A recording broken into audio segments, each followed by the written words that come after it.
네, 고린도후서 13장 4절 그리고 7절부터 9절까지 말씀 우리 같이 읽겠습니다. 그리스도께서 약하심으로 십자가에 못 박히셨으나 하나님의 능력으로 살아계시니 우리도 그 안에서 약하나 너희에게 대하여 하나님의 능력으로 그와 함께 살리라. 7절입니다. 우리가 하나님께서 너희로 악을 조금도 행하지 않게 하시기를 구하노니 이는 우리가 옳은 자임을 나타내고자 함이 아니라 오직 우리는 버림받은 자 같을지라도 너희는 선을 행하게 하고자 함이라. 우리는 진리를 거슬러 아무것도 할 수 없고 오직 진리를 위할 뿐이니 우리가 약할 때에 너희가 강한 것을 기뻐하고 또 이것을 위하여 구하니 곧 너희가 온전하게 되는 것이라. 아멘.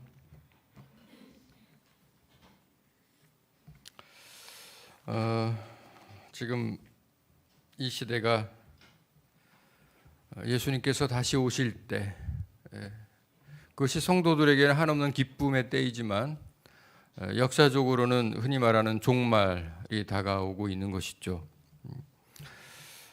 말세의 끝이 다가왔음을 우리는 느끼고 있습니다.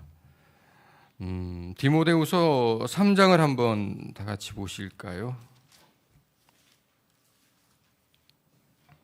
신약성경 345면에 나오는 디모데후서 3장 1절부터 5절까지만 함께 보시겠는데요.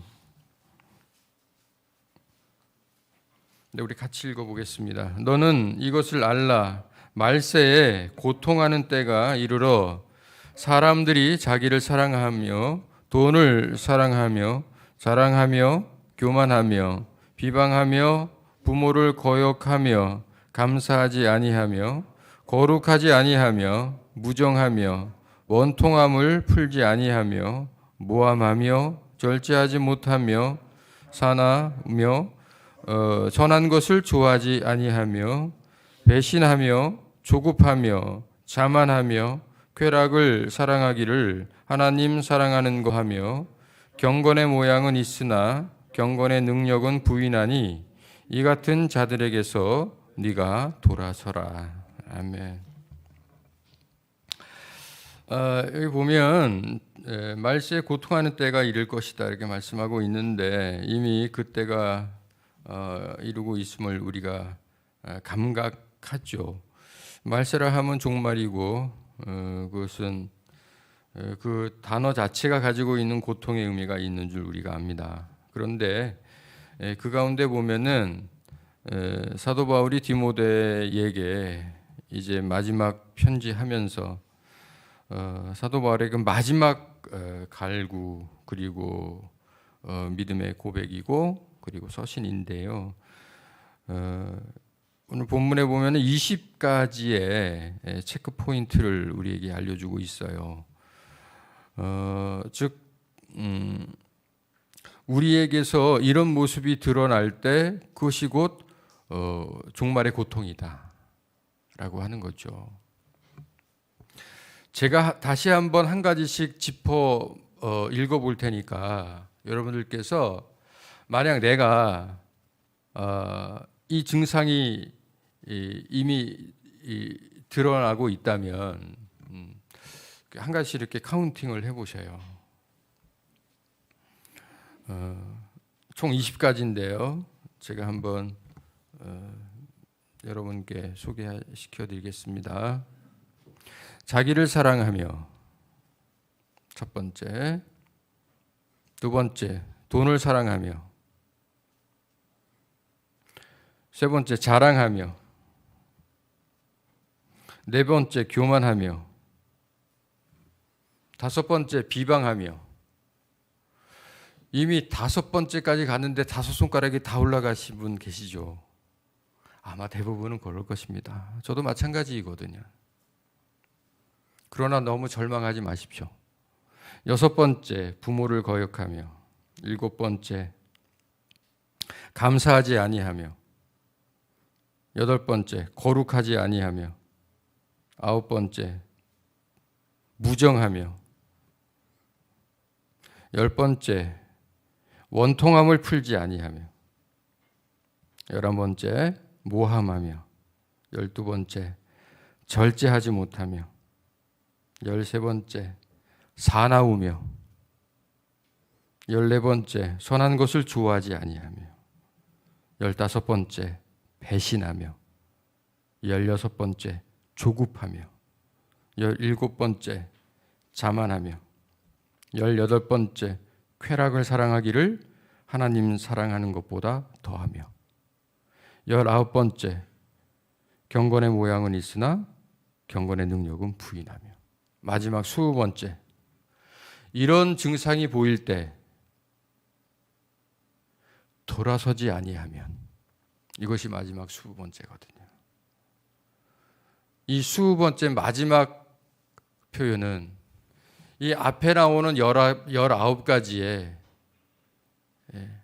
이 모든 증상을 치료하는 만능 치료제가 됩니다. 즉 뭐냐면 이런 증상이 일어날 때 내가 돌아설 수만 있다면, 이런 것이죠. 사랑하는 성도 여러분, 어떻습니까? 그런데요, 저는 이 20가지의 체크 포인트들을, 그래서 내가 지금 말세의 고통을 스스로 경험하고 있는가, 아니면 그 가운데 거룩한 복음의 능력으로 회복되고 있는가 라고 하는 감각으로 나아가려고 할 때 이 20가지의 그 사항들이 두 가지로 특징 지어질 수 있어요. 그 첫 번째는 뭐냐 하면 이 20가지 전체가 하나하나 다 우리가 따져보진 않았지만 아주 본질적으로요, 세요. 여기 뭐 사나우며 이런 표현도 있습니다만은 13번째, 이 대부분의 이 특징들이 뭐냐면 세요, 강해요. 근데 그거보다 더 우선하는 이 공통된 특징이 있습니다. 그게 바로 뭐냐면 자기예요, 자기. 이것은 시간 관계상 다 적용하기 어려워요. 아마 여러분들께서 댁에 돌아가셔가지고요, 이 본문 다시 한번 보시면서 한번 이 두 가지 특징을 이렇게 밑바닥에 깔고 다시 한번 파악해 보시면 이것이 나의 지금 믿음의 척도에 대해서 좀 감각할 수 있게 되고, 또 하나는 내가 지금 왜 고통스럽지? 그런데 막상 이유를 찾아보면 불분명했을 때 그 원인을 아주 정확하게 찾아내는 그런 능력도 되리라고 저는 기대합니다. 지금 이 시대가 너무 세요. 심지어는 교회도 너무 세요. 너무도 오랜 세월 교회가 성도들을 그리스도의 병사로 키워낸다 해서 세게 만들었어요. 자기 표현도 세고, 어떤 다 세요. 지나쳐요.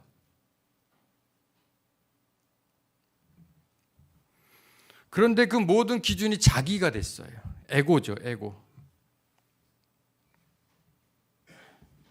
저는 이것이 모든 고통의 출발이라고 생각해요. 이 에고라고 하는 단어가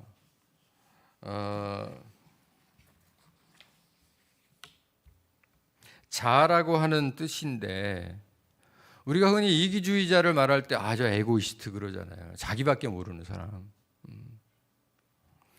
근데 우리가 에고가 강하다 그런 표현도 쓰죠. 저 사람 에고가 강해. 그게 뭡니까? 자기 주장이 강한 사람들을 그렇게 우리가 보통 통칭해요.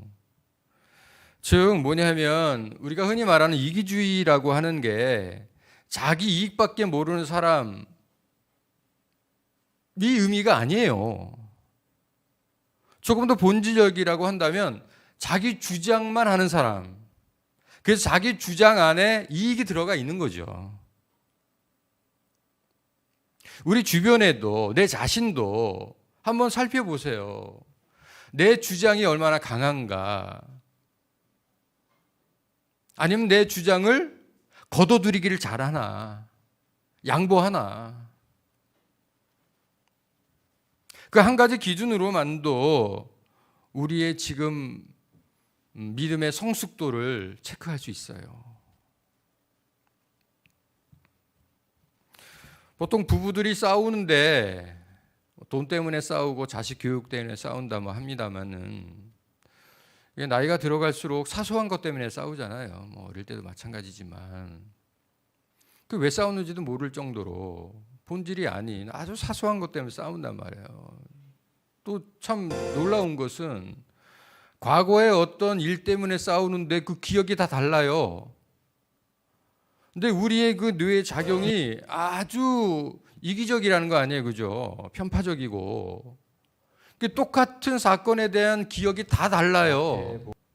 그러니 판단도 다르겠죠. 그런데 자기 기억만 맞다고 주장합니다, 대부분.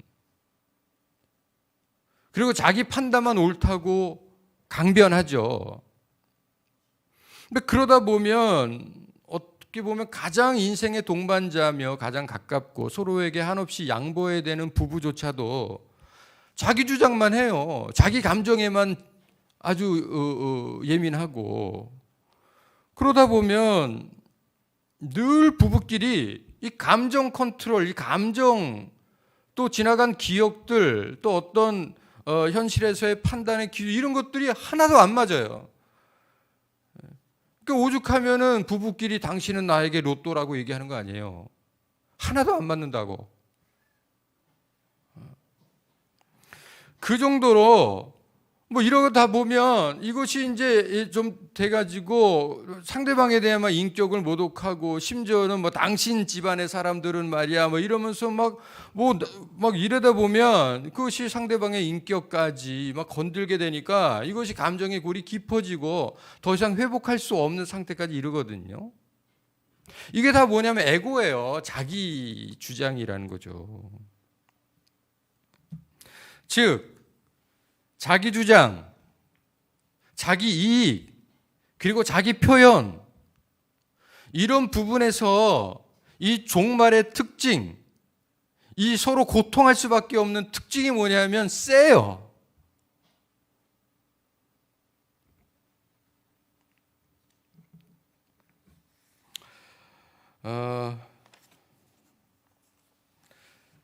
버스를 타고 가는데 등치 좋은 한 초등학생처럼 보이는 아이가 두 명 앉는 자리 있잖아요.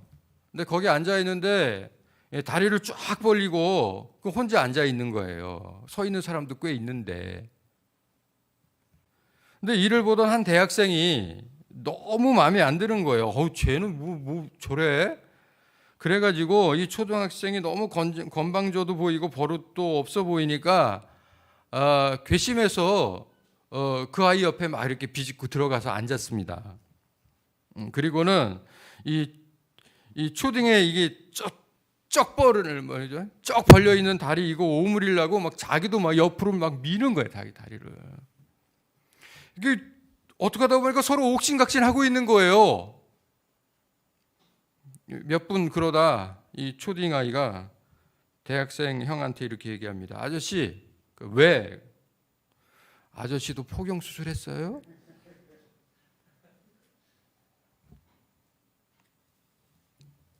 근데 이런 실수가 우리에게 다 있어요. 지금 뭐냐면 어떤 사람이 나한테 유독 오늘 불편하게 대해요.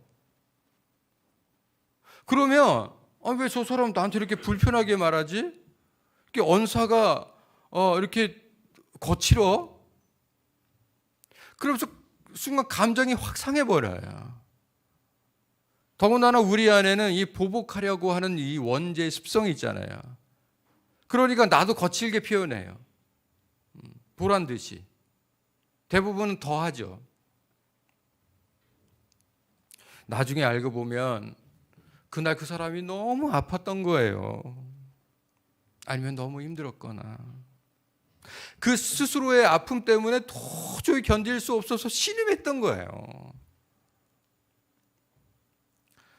그래 나는 그 거친 모습, 그 힘들어하는 모습을 내 기준으로 보는 거예요. 왜 나한테 이렇게 말해? 왜 나한테 이렇게 표현해? 그리고 가뜩이나 힘든 사람한테 내가 더하여 고통 준 거예요.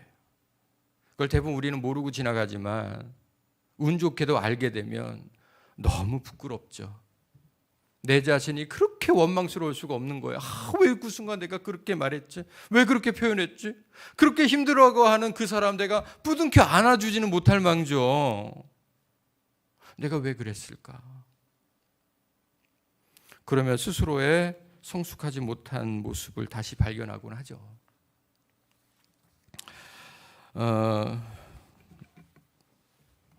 사단이 우리를 건들죠. 끝없이 건들잖아요. 에베소서 6장을 잠깐 보시죠.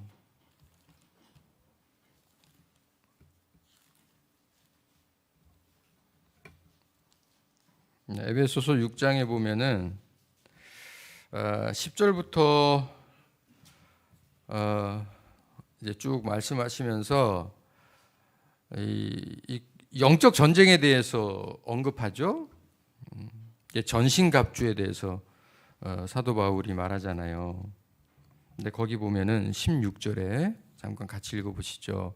모든 것 위에 믿음의 방패를 가지고 이로써 능히 악한 자의 모든 불화살을 소멸하고 이런 얘기 나와요. 여기 악한 자는 뭘까요? 우리 뒤에서 역사하는 사단 마귀라고 봅니다. 그런데 늘 사단 마귀는 스스로 우리에게 정체를 드러내 말하지 않잖아요. 대부분은 하와에게 뱀으로 표현되어진 것처럼 우리에게도 어떤 상황, 어떤 일들 아니면 어떤 사람 뭐 이런 식이죠. 그래서 양과 같이 나타나지 늑대같이 안 나타나잖아요. 그래서 우리가 분별하기가 참 어려워요. 그런데 그들에게 공격을 당하면 불화살에 맞은 것처럼 우리가 타버려요. 그 안에 막 뜨거워지고 활활 타올라서 이 견딜 수 없는 이 감정의 이 폭발과 뭐 이런 것들로 완전히 그냥 잿더미가 될 때까지 그렇게 돼버리죠. 이 장면을 잊지 마시면서 사단은요, 우리를 속이는 데 전문가죠. 사단이라고 하는 단어 자체가 거짓말하는 사람입니다. 그들 존재 자체가 거짓이에요. 근데 그 거짓이 아주 교묘하고 현란해서 우리가 딱 봤을 때 저거 거짓이야 라고 구별하거나 분별하기 어렵게 하죠. 그래서 그들은 진리와 거짓을 섞습니다. 그러나 결국은 거짓이죠. 심지어는 9가지의 진리와 1가지의 거짓을 섞어 결국은 거짓을 창조해냅니다. 그것이 그들에게는 아주 전문 영역이죠. 그런데요, 이런 아주 엄청난 전문가인 사단과 마귀를 우리가 얕잡아 보거나 그들에 대한 경계를 늦추는 순간 그들은 생각이라고 하는 틈을 타고 우리 안에 수많은 이 부정한 생각과 거룩하지 않은 생각, 이것이 결국은 종말의 고통인 자기 자신과 및 강한 표현으로 우리를 사로잡아 버립니다. 그래서 우리의 말과 행동, 삶 전체를 지배하죠. 결국은 하나님 중심에서 자기 중심으로 방향을 바꾸게 합니다. 하나님 중심에서 자기 중심으로 방향 바꾸기. 이 전문가가 사단과 마귀입니다. 절대 그들은 혹시 우리가 어떤 문학 작품이나 어떤 매체를 통해서 사단막이 자기를 숭배하고 자기를 섬기라고 말하지 않는 데 있어요.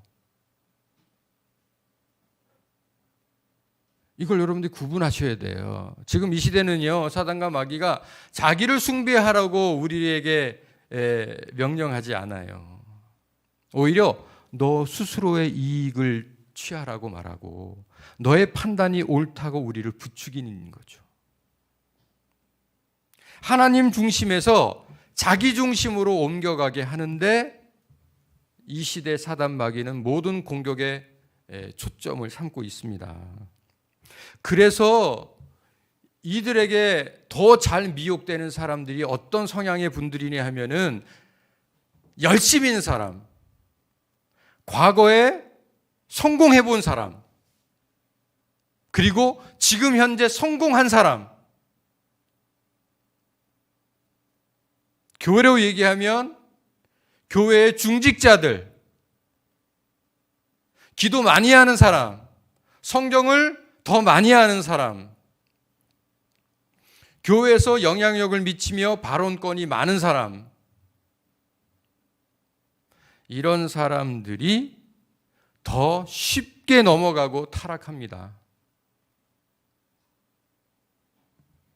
하나님 중심에서 자기 중심이라고 하는 목적을 가지고 사단이 우리에게 공격하는데 아주 취약한 상태이기 때문에 그런 거예요.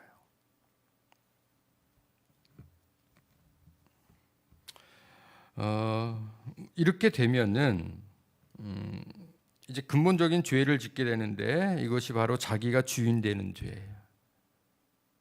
자기가 주인이 되니까 자기 삶을 자기가 주도하려고 하죠. 계속해서 확인하겠지만 그러니 자연스럽게 기도하지 않게 되고요. 하나님 말씀에 별 관심 없게 되고요.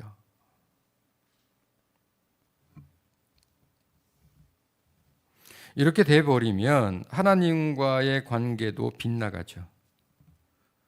하나님과의 어떤 소통도 없게 됩니다. 결국은 교회를 떠나거나 아니면 무기력하게 그저 명목상 크리스찬으로만 남겨져 있게 되죠. 그래서 우리는 분명히 사단과 마귀가 우리에게 이런 불화살을 쏘고 있고,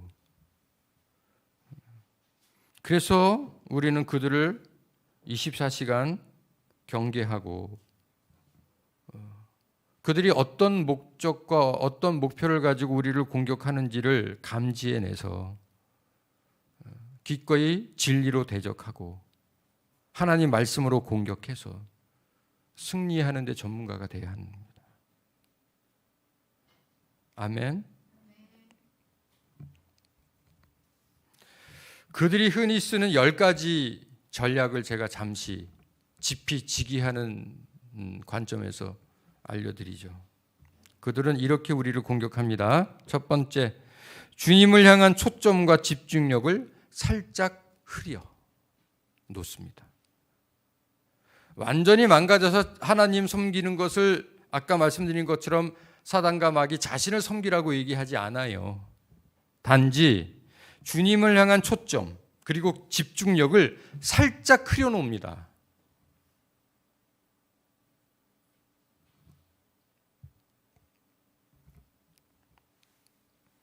우리가 TV나 어떤 매체를 볼 때요, 야, 너 지금 11번 보는데 9번 틀어, 이게 아니고요. 11번을 보긴 보는데요, 모자이크 처리를 해버리는 거예요. 그래서 내가 지금 화면을 보고 있고 어떤 글씨를 읽고 있는데 정확하게 볼 수도 없고 정확하게 읽을 수도 없게 만드는 거예요. 살짝만 흐려놓는 거예요. 두 번째, 하나님과의 관계를 살짝 틀어놓기. 이전까지 하나님이 나의 전부셨어요. 그래서 하나님만 위해 사는 사람들이었어요. 그것이 너무도 당연했어요. 그래서 기뻤어요. 그 감격이 한없었어요. 그런데 어느 순간 하나님과의 관계가 조금씩 틀어지기 시작해요. 에덴 동산에서 마귀가 뱀의 형상을 하여 하와에게 다가오죠. 동상나무에 선악을 알게 하는 그 단 하나의 금지, 그 하나님의 부탁이셨어. 선악을 알게 하는 나무의 실과를 따먹지 말라. 정말 하나님이 그러셨냐? 맞다고. 왜? 그거 먹으면 죽을지도 모른다고 살짝 흐려놓는 거예요. 그녀의 마음이 살짝, 초점이 살짝 흐려지다 보니까 하나님은 정령 죽으리라고 하신 말씀이 죽을지도 모른다고 그녀에게 인식되기 시작해요. 그러면서 사단 마귀는 어떻게 그녀를 망가뜨리죠? 그건 하나님이 너에게 잘못 말씀하신 것이고 죽지 않아. 뿐 아니라 그게 네가 살 길이야. 그 얘기 듣고 보니까 정말 먹임직스럽게도 보이고 보기에도 좋을 뿐 아니라 자기를 지혜롭게 할 만큼 살짝 바꿔놓으면 그것이 결국은 완전히 바뀌어지는 결과가 나오는 것이죠. 이 전문가인 사단 마귀는 처음부터 우리에게 단도직입적으로 너 이제 하나님 버려, 예수님의 화상을 밟고 지나가, 뭐 이런 게 아니라는 거예요.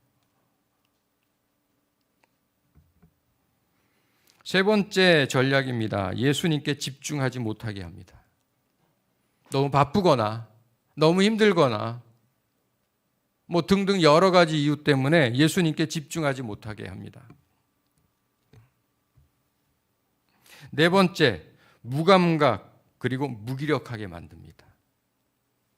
이 감각을 흐리게 만들어서 결국은 우리에게 힘을 뺏어가요.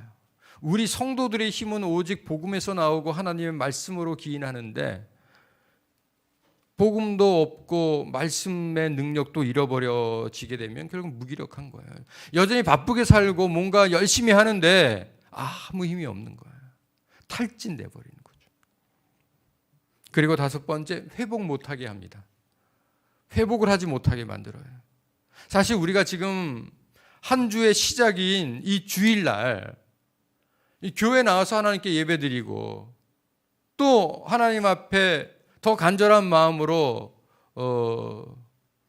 이제 영상으로 하나님 앞에 나아가는 이 모든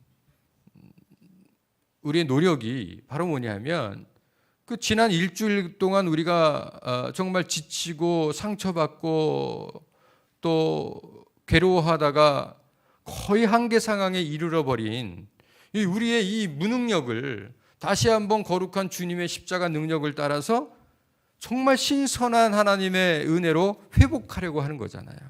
실제 그 거룩한 하나님의 능력이 우리 안에 지금도 임하고 계시는 것이고요. 사실 우리 성도들은 그 힘으로 사는 거 아닙니까? 날마다 새로워지는 거죠. 그런데 사단 마귀는 회복 못하게 합니다. 그러면서 여섯 번째, 기도 못하게 하고요. 일곱 번째, 예수님으로부터 오는 강력한 능력을 차단해버려요. 여덟 번째, 정체성과 가치관을 혼미하게 만들어가지고, 그래서 아홉 번째, 자기 중심이 이제 자기 중심, 자기 편의, 이것이 이제 익숙해지거나 그것이 더 편해지게 되어서 오히려 믿음이 부담스럽거나 피하게 만들어 버리게 됩니다.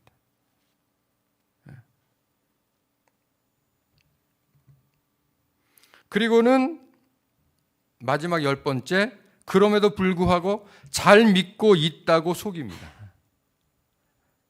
즉 누구 말도 듣지 않고 나는 잘 믿고 있어 라고 고집 피우는데 선수로 만들어요, 우리를. 난 괜찮아.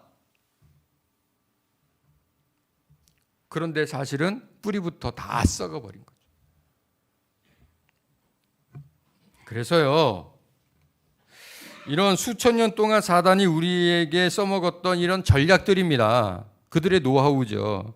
이걸 우리가 알게 됐다면, 그래서 여전히 우리에게 이런 포화를 멈추지 않고 지금 나에게 지금 날아오고 있는 사단의 불화살을 우리가 막아낼 수 있어야 되고 기꺼이 방어해 내야 되는데, 그러기 위해서 적어도 5가지 정도 해법이 필요합니다. 이 부분은 제가 나중에 조금 더 간추려 여러분들에게 전달해 드리도록 하겠습니다. 첫 번째는 뭐냐면 전심으로 24시간 집중하는 힘을 키우는 겁니다.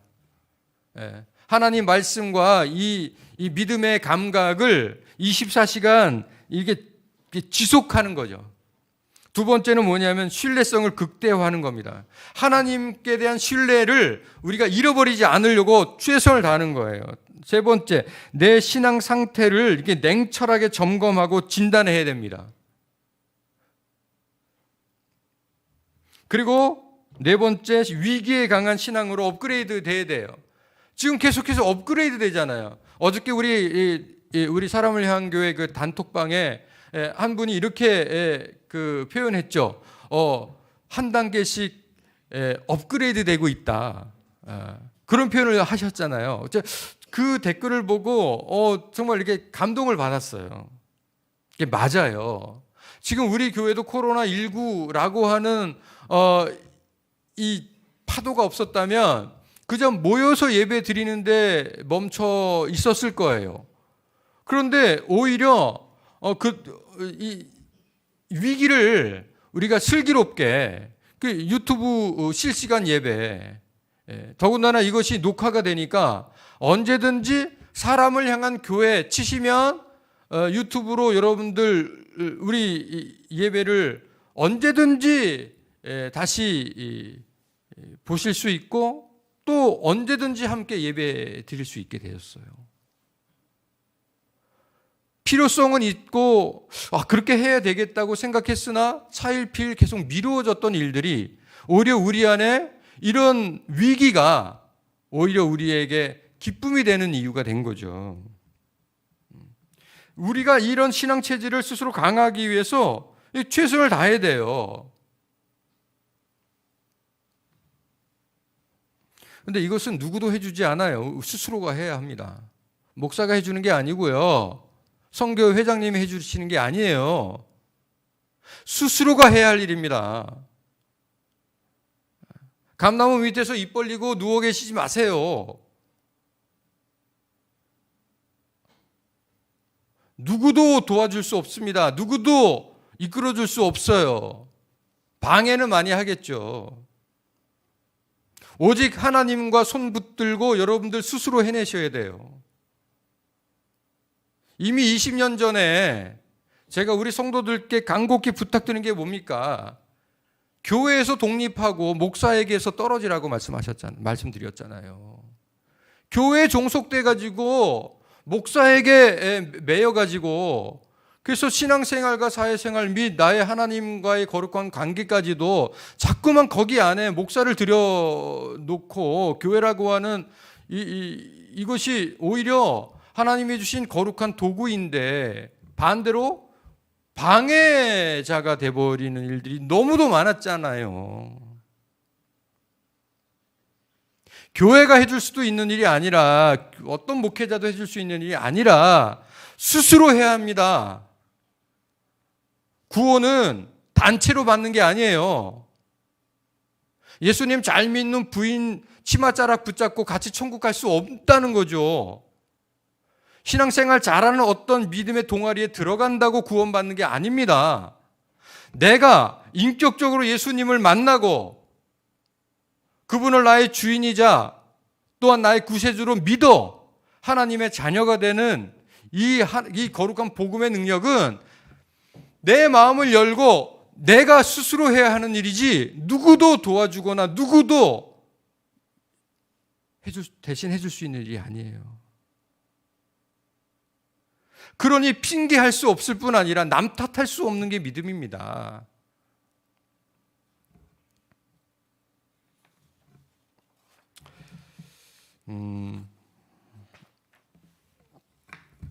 우리가 지난주에 이 자발적 가난에 대한 말씀까지 어느 정도 다 마쳤잖아요. 그리고 이제 오늘 우리는 약한 자 되기의 말씀을 듣고 있는데, 이 자발적 가난이라고 하는 것이 가난해지라고 하는 말씀이 절대 아니었다는 것을 아셨잖아요. 그죠? 가난해지라는 게 아니에요. 우리가 이 믿음으로 살아야 된다고 하는 것, 그리고 어떻게 말씀에 순종하며 살아야 된다는 것이 거룩한 부담이 돼야지 이게 삶을 이렇게 족쇄로 우리를 잡아매는 그런 도구가 되지 않아야 해요. 예수님께서 우리를 자유케 하시려고 이 땅에 오셨고, 종이 아니라 자주민으로 만드시기 위해 십자가에 죽으신 거예요. 죄의 종로로 타던 우리를 이제 하나님 자녀 되게 하시기 위해서 부활하신 거란 말이에요. 저 들의 백합과 저 하늘에 나는 새도 하나님께서 먹이고 입히시는데 하물며 너희일까 보냐. 하나님은 우리를 가장 좋은 곳으로 입히시며 가장 윤택한 것으로 먹이고 싶어 하십니다. 우리를 부자 되게 하려 하시지 우리를 이 땅에서 가난한 자 만들려고 하지 않으세요. 그 하나님의 은혜를 받은 우리가 자발적 가난의 태도를 가지고 자기 중심이 아닌 하나님 중심으로 살아갈 때 이것이 바로 뭐냐면 자발적 가난을 실천하며 사는 사람들이 되는 거죠. 시간이 없어서 성경을 다 찾아볼 수 없는데 마태복음 5장에 보면 예수님께서 우리에게 8가지의 복을 말씀하시면서 그 첫 번째 그 큰 대문을 여시면서 이렇게 말씀하셨죠. 심령이 가난한 자가 복이 있다. 이것이 자발적 가난을 실천하며 사는 사람들이 경험하는 심령이 가난한 자가 받는 복의 능력이에요. 그들에게 천국이 임하는 것이거든. 그때 감각을 회복하게 돼요. 정확히 보게 되고 정확히 듣게 된단 말이에요. 하나님의 관점으로 세상을 바라볼 수 있게 돼요.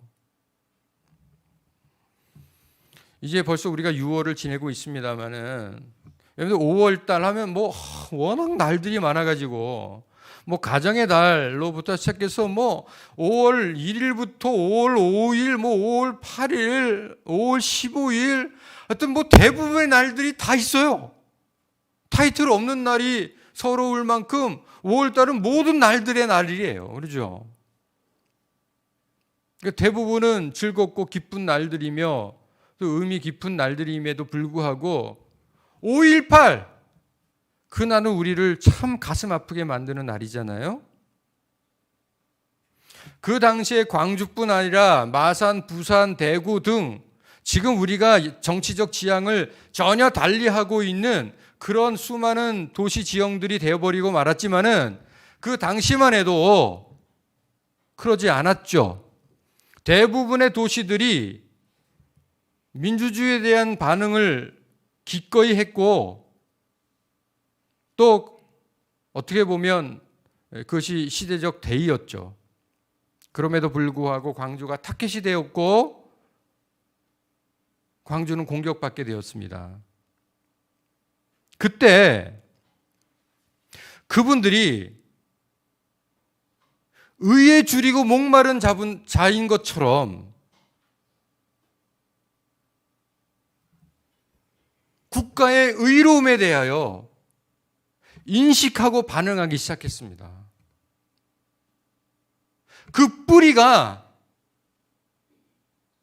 결국 지금 열매 맺혀서 우리 대한민국이 세계에서 가장 민주주의적인 나라가 돼가고 있는 거예요. 뿌리 없는 나무가 없는 것처럼 그 광주 시민들의 피와 그 눈물이 결국 우리나라를 지금 이렇게 아름다운 나라가 되게 만든 거예요. 의로움에 대한 반응, 하나님의 관점으로 세상을 보는 이 몸부림, 이것이 복이에요. 자발적 가난의 태도가 없는 분들은 자기 이익만 구하게 될 수밖에 없어요. 어떻게 살지? 어떻게 해야 이 어려움을 요리조리 잘 피해 나갈까? 희생도, 봉사도, 자기 헌신도 꿈꿀 수 없는 사람들이죠.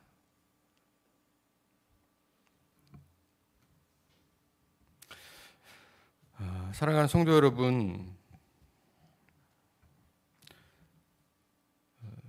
강해지려고 하지 마십시오. 그런데 우리 안에는 이런 본성들이 있어요. 강해지고자 하는 본성이죠. 왜요? 강한 자가 가지며 누리는 수많은 이 땅의 권리들이 있거든요. 그래서 우리나라가 한때 갑질의 나라, 과도기적인 부분이었습니다만은 이런 갑질의 아주 슬픈 사회적 현상들이 득세했던 이유들도 바로 뭐냐면 죄성이에요. 강한 자가 가지는 그 영역이 있거든요. 그러다 보니까 사회 구조적으로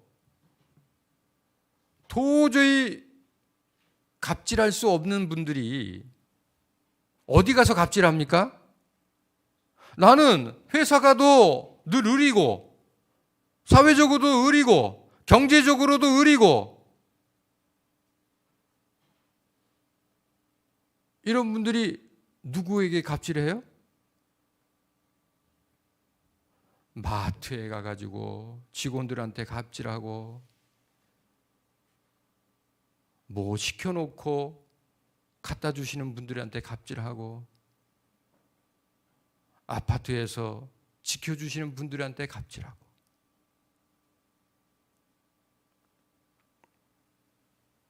이것이 바로 우리 안에 있는 죄성 때문이에요. 그런데 사랑하는 성도 여러분, 우리가 배부르게 먹었을 때 참 든든하고 세상 하나도 부럽지 않은 그 찰나의 순간들이 있죠. 그런데 결국 그 배부르게 먹는 것들이 반복될 때 우리를 병들게 하잖아요. 성인병들의 100%가 바로 뭡니까? 꽉 채웠을 때 나타나는 거예요. 포만감의 욕망. 이것을 절제하지 않으면 절대로 우리는 건강함의 능력을 경험하지 못하는 거예요. 지금 이 시대는요, 과잉이 병이에요. 과잉, 남는 게. 건강의 비결이 비우는 것이라고 한다면 사회적으로도 그 모든 사회 포지션에서 자리하고 있는 분들이 스스로의 권리를 양보하고 스스로가 가지고 있는 것들을 비우지 않는 한 사회는 건강할 수 없어요.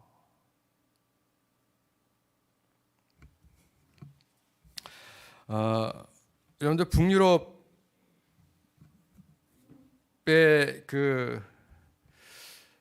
세계에서 제일 잘 사는 나라들이잖아요, 그죠? 북유럽 국가들이라고 한다면 그 중에 동화의 나라 그럼 어디입니까? 동화의 나라. 그럼 덴마크죠. 이 덴마크가 유엔에서 이제 매년 발표하잖아요. 그 각 국가의 행복 지수. 이렇게 보면 의외로 제일 못 사는 나라인데 행복 지수 높은 경우 있죠. 그건 예외로 쳐야 됩니다. 예외로 치고 경제적으로 아주 잘 사는 나라 가운데서도 보면 상대적으로 행복 지수가 형격히 떨어지는 나라가 있고 또 행복 지수가 상당히 높은 나라들이 있는데 덴마크는 경제적으로도 잘 살지만 행복 지수도 거의 등수 안에 늘 빠지지 않는 그런 소수의 나라죠. 그 이유가 뭐 이상적인 복지 시스템이라든지 뭐 교육 시스템들 뭐 이런 게 있고 뭐 공장에서 일하는 분들이나 아니면은 뭐 성공한 관료들이나 아니면 회사의 뭐 CEO들이나 결국은 그들이 가처분할 수 있는 소득들은 결국은 별 차이가 안 나는 이런 대단한 그 평등의 시스템들이 그 나라에 있다 이렇게 얘기하잖아요. 근데 이것이 그 얀테 법칙이라는 게 있어요. 그 덴마크 유명한 소설가의 그 작가의 소설에 나오는 그 10개 조의 규칙 뭐 이런데 이것이 이 덴마크 사람들의 이 사상적 근간이라고 해요. 제가 10가지 잠깐만 소개만 시켜드릴게요. 이것을 그들은 사람의 법칙이라고 얘기한답니다. 사람의 법칙, 사랑이 아니라 우리 교회 사람을 향한 교회인 것처럼 사람의 법칙 이렇게 하는데, 첫째, 스스로 특별한 사람이라고 생각하지 말라. 둘째, 내가 다른 사람들보다 좋은 사람이라고 착각하지 말라. 셋째, 내가 다른 사람들보다 더 똑똑하다고 생각하지 말라. 넷째, 내가 다른 사람보다 우월하다고 자만하지 말라. 다섯째, 내가 다른 사람보다 더 많이 알고 있다고 생각하지 말라. 여섯째, 내가 다른 사람들보다 더 중요한 위치에 있다고 생각하지 말라. 일곱 번째, 내가 무엇을 하든지 다 잘할 것이라고 장담하지 말라. 여덟 번째, 다른 사람을 비웃지 말라. 아홉 번째, 다른 사람이 나에게 신경 쓰고 있다고 생각하지 말라. 주목당하고 있다 생각하지 말라. 열 번째, 다른 사람을 가르치려 들지 말라. 이 열거된 10가지는 결국 뭐냐 하면 남들과 비교하려고 하지도 말고, 그리고 자신이 남들보다 특별하다고도 생각하지 말라. 이것이 바로 뭐냐면은 평균의 사상이에요.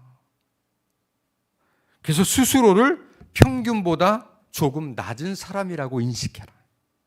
그래야 나는 우리나라의 평균보다 조금 못 미치는 사람인데 내가 이만큼 평균치만큼 벌고 있어. 평균치에 가깝게 살고 있어. 그래서 결국은 자기가 살고 있는 삶의 컨디션이 나에게 만족의 이유가 되는데, 만약에 자기가 나는 다른 사람보다 더 많이 배웠고 내가 더 노력했고 나는 더 훌륭한 사람인데 나는 평균치밖에 못 벌고 있어, 나는 평균치만 못 살고 있어 하면 그 평균치가 오히려 자기에게는 불만족과 어떻게 보면 불행의 이유가 되잖아요. 모든 사람이 마땅히 존중받아야 한다는 생각에서 시작된 자기 비하가 아닌 오히려 역설적인 자기 존중의 사상, 이것이 얀테 법칙이거든요. 이것이 덴마크 사람들에게는 상식과 같다는 거예요. 이것이 사람의 법칙으로 통용되다 보니까 많이 버는 사람이 많은 세금을 내도 조금도 손해보고 있다고 생각하지 않고, 부모에게 많은 유산 받아도 기꺼이 사회에 환원하면서 그것이 억울하다고 생각하지 않는 그들의 상식과 같은 아름다운 생각이 그들이 잘 살면서도 불구하고 행복지수도 여전히 높게 만드는 그런 비결이 되고 있다는 것이죠. 창세기 26장 우리 마지막 적용하셨으면 좋겠어요. 오늘 성숙한 그리스도인 시리즈 마치는 시간입니다.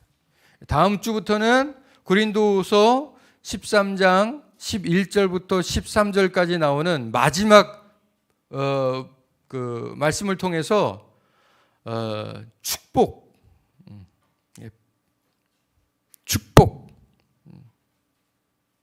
베네딕션, 축복에 대한 말씀으로 고린도후서 강해를 마치게 될 것입니다. 창세기서 26장을 보면은요, 이 내용을 다 여러분들에게 설명할 수는 없고 마찬가지로 여러분들이 댁에 돌아가셔서 아니면 댁에서 한번 이렇게 쭉 읽어보셨으면 좋겠는데요. 특별히 1절부터 25절까지만 읽으시면 돼요. 창세기서 26장 1절부터 25절까지만 여러분들이 읽어보시면 되겠는데요. 여기 보면요, 이삭의 약한 자 되기 노력이 나와요.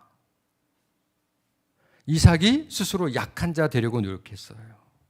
무슨 얘기인가 하면요, 이 창세기서 26장을 읽으시면서 여러분들이 이 생각을 늘 갖고 계세요. 이삭에게 예비된 하나님의 축복을 누구도 회방할 수 없다. 다시, 이삭에게 예비된 하나님의 복을 누구도 회방할 수 없다.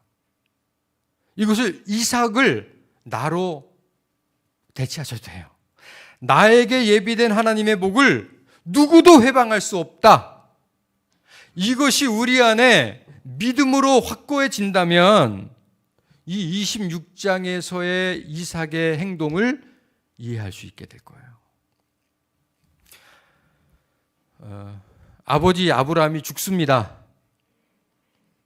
근데 그 아버지가 창세기 20장에 보면 그때도 마찬가지로 한 90년 전에 이 아브라함이 가장이었을 때 그 땅에 흉년이 들었었어요.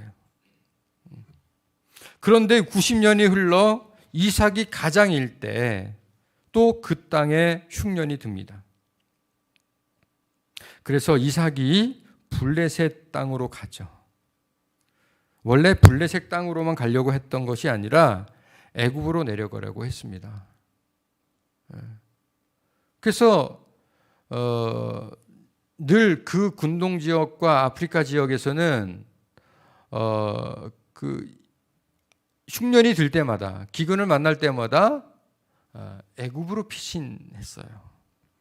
마찬가지로 그들도 평균의 상식을 가지고 애굽으로 내려가려고 했는데 하나님께서 애굽으로 내려가지 말고 내가 너에게 지시하는 땅에 거주해라. 그래서 그들이 블레셋 땅에 거주하게 됩니다. 그러니까 그들의 계획과는 달리 하나님의 말씀을 따라 상식에 어긋난 행동을 하는 거예요. 이해되시죠? 그러면서 12절을 보시면 이삭이 그 땅에서 농사했는데 그 해에 100배를 얻게 됩니다. 물론 이삭이 이 블레셋 땅에서 1년만 거주한 게 아니라 수년간 거주했어요. 그래서 8절 보면 이삭이 거기 오래 거주했다는 말이 있어요. 당일치기가 아니라는 거죠. 그럼에도 불구하고 특별한 하나님의 때에 바로 그 날에, 그 해에, 그 땅에서 이삭이 100배의 복을 받습니다. 그래서 13절 보시면 그 사람이 창대하고 왕성하여 마침내 거부가 되었다 그랬어요. 이게 마침내라고 하는 건 뭐냐면 하나님의 계획이에요. 하나님의 섭리를 따라 하나님의 계획이 이루어졌어요. 그래서 이삭을 거부가 되게 하셨어요. 창대케 만드셨다고요. 그의 삶의 경향이 왕성해졌어요. 양과 소가 떼를 이루고 종이 힘이 많아졌죠. 굴러온 돌이잖아요. 나그네 같은 이삭이 블레셋 땅에서 이렇게 큰 거부가 되다 보니까 토착민들, 블레셋 사람들이 시기하기 마련이죠. 그래서요, 물이 흔치 않고 귀했던 그 땅에 우물이라고 하는 셈의 근원은 그야말로 젖줄기잖아요. 근데 블레셋 사람들이요, 이삭의 우물을 흙으로 메워버립니다. 그런 다툼들이 계속 일어나요. 그래서 에색, 신나, 그리고 르호봇이라고 하는 상징적 지명을 이삭이 지어가면서 블레셋 사람들이 자신과, 즉 이삭과 끝없이 다퉜고 대적했다. 그래서 다툼이라는 뜻의 에색, 그리고 대적했다고 하는 신나라는 이름을 지면서 이삭이 가는 곳마다 우물이 터졌는데, 그러면 여지없이 블레셋 사람들이 와가지고 소유권을 주장하면서 대적하고 다퉜다는 거예요. 그때 이삭이요, 양보합니다. 한없이 약한 자의 모습을 보여요. 그것도 한두 번이 아니라 반복됩니다. 그러다가 마지막 르호봇 땅에 이르러 어떤 다툼도 없게 됩니다. 바로 르호봇이라고 하는 이 말의 뜻은 넓다라는 거예요. 넓다. 하나님께서 결국 넓은 땅을 주시죠. 근데 여기서 우리가 생각해 봐야 게 뭐냐면 이삭이 스스로 약한 자가 되지 않고 스스로를 지켜 자기 주장, 자기 이익, 자기 판단을 가지고 블레셋 사람들과 마주쳤다면 어떻게 될까요? 더 이상 이삭은 이삭이 아니에요. 뿐 아니라 여기서 대단히 중요한 인사이트가 뭐냐면 이삭이 양보할 때 하나님께서 역사하실 공간이 생겨요. 이삭이 포기하고 기꺼이 약한 자의 삶을 살 때 하나님이 역사하실 당신의 나라가 생긴다고요. 그 땅이 르호봇이에요. 우리의 지경을 넓히시고 우리의 영역을 넓히시는 하나님을 믿으시기 바랍니다. 우리 것을 우리 힘으로 지키려고 할 때, 우리가 이 땅에 스스로 강한 자 되려 할 때 오히려 우리는 한없이 약한 자 될 수밖에 없어요. 기꺼이 믿음으로 하나님 거룩한 능력을 따라 약한 자를 할 때, 그때 하나님은 우리 안에 역사하실 줄로 믿습니다. 우리 삶의 주인 되실 줄로 믿습니다. 이렇게 사는 사람들을 가리켜 성숙한 그리스도인이라 말하죠. 우리 모두가 그렇게 되기 바랍니다. 기도하시죠. 사랑의 아버지 하나님 감사드립니다. 저희들을 약한 자 되게 하시고 자발적으로 가난한 자의 태도를 가지고 이 땅을 승리하고 정복하게 하실 것을 믿습니다. 우리의 것을 내어놓는 자, 내 것을 양보하고 포기하는 이들을 통해 하나님 역사하실 것을 저희들은 기대하며 확신합니다. 살아계신 아버지 하나님, 우리 사람을 향한 교회 모든 믿음의 가족들 위에 거룩한 기름 부음 받은 이 시대 왕 같은 제사장들 위에 하나님의 능력을 부어 주시옵소서.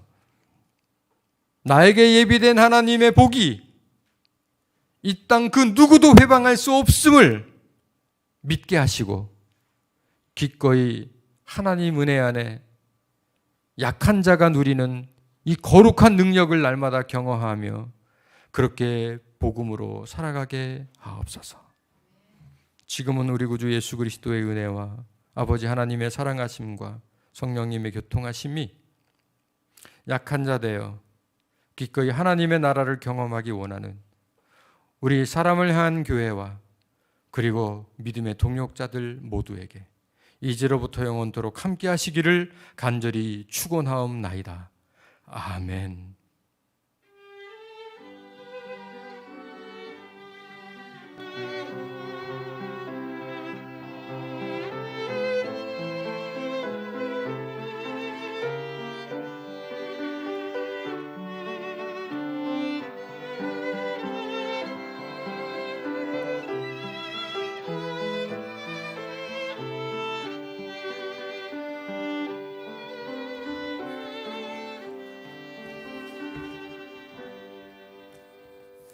네, 감사합니다. 교회 소식 잠시 알려드리겠는데 이 코로나19 그 엄청난 바이러스죠.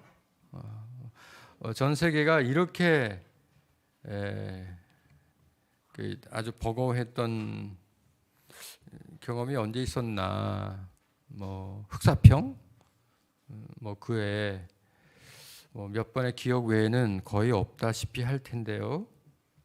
더군다나 이렇게 과학이 극도로 발전한 시대에 속수무책 계속해서 지금 확진자들이 늘어가고 사망자들이 늘어가고 있는 추세죠.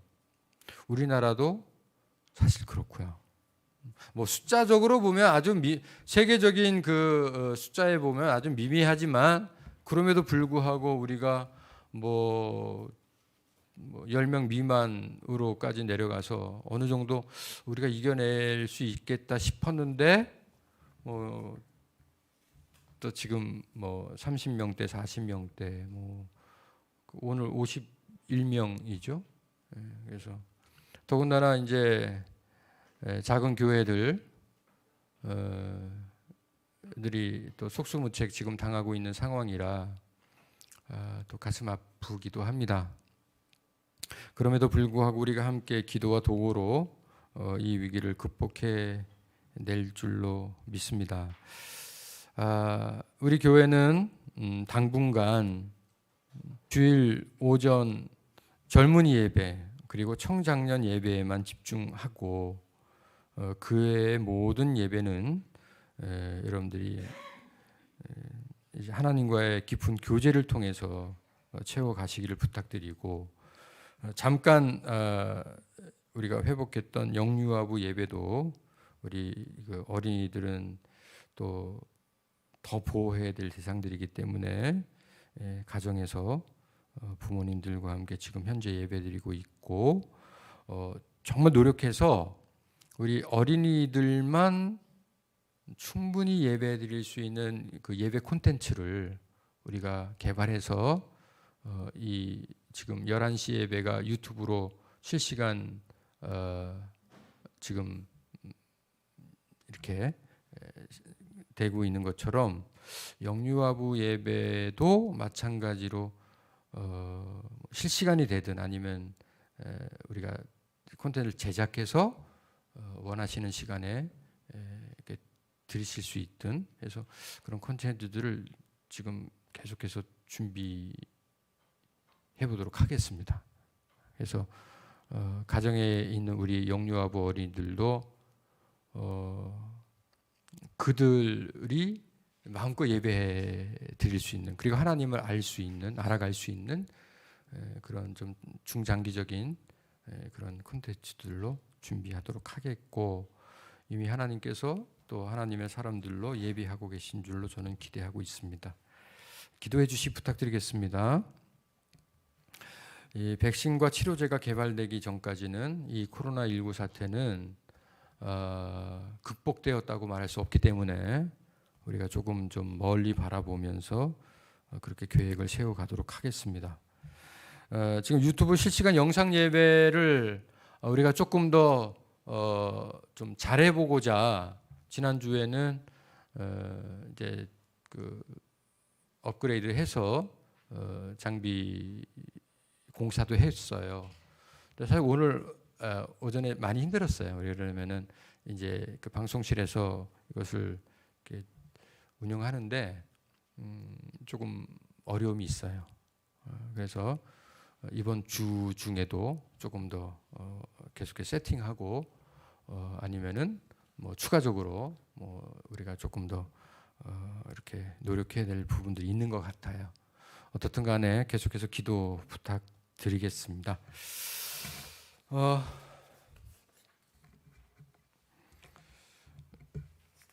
여러분들 주보에 나오는 공동체 고백이 있어요.